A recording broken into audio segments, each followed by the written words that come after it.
Jakarta memberi kesempatan kepada orang Papua untuk melakukan referendum. Apakah tetap bersama Indonesia atau membangun negara Papua sendiri? Nah, pernyataan sikap itu diluncurkan pada 21 Juli tahun ini.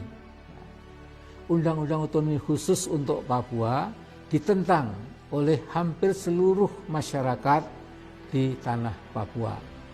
Bahkan Lukas NMB, Gubernur Papua, Majelis Rakyat Papua dan Papua Barat, OLMWP, Free WP, WPCC, Solidaritas Perempuan Papua, Pemuda dan Mahasiswa Papua, semua menolak otonomi khusus Jilid 2. Di antara mereka ada bahkan yang mengibaratkan Otsus hakikatnya sebuah peti mati, coffin untuk rakyat Papua.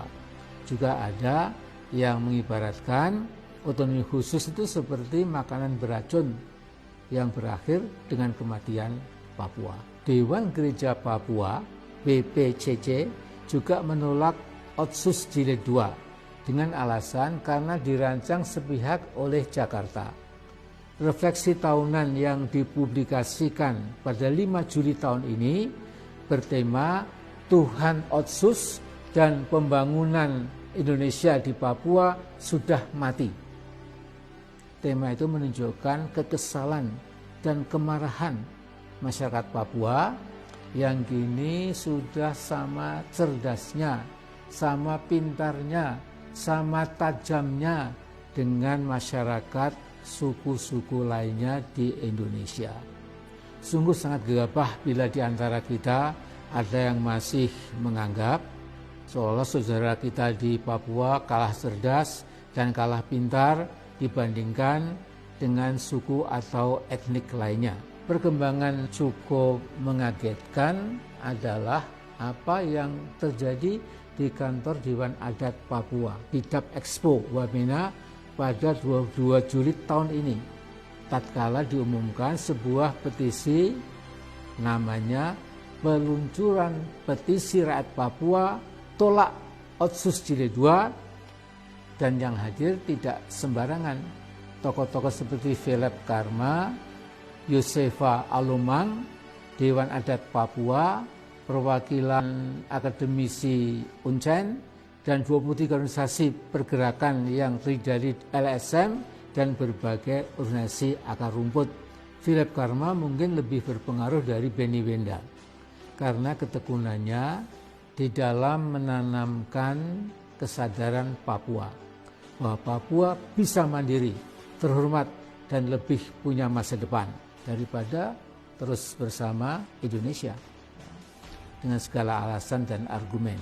Sementara Mama Alomang atau Yosefa Alomang dianggap sebagai Ibu Kartini Papua, tokoh wanita yang sudah sangat sepuh tetapi berani menentang PT Freeport itu tidak pernah lelah membangun rasa percaya diri rakyat Papua.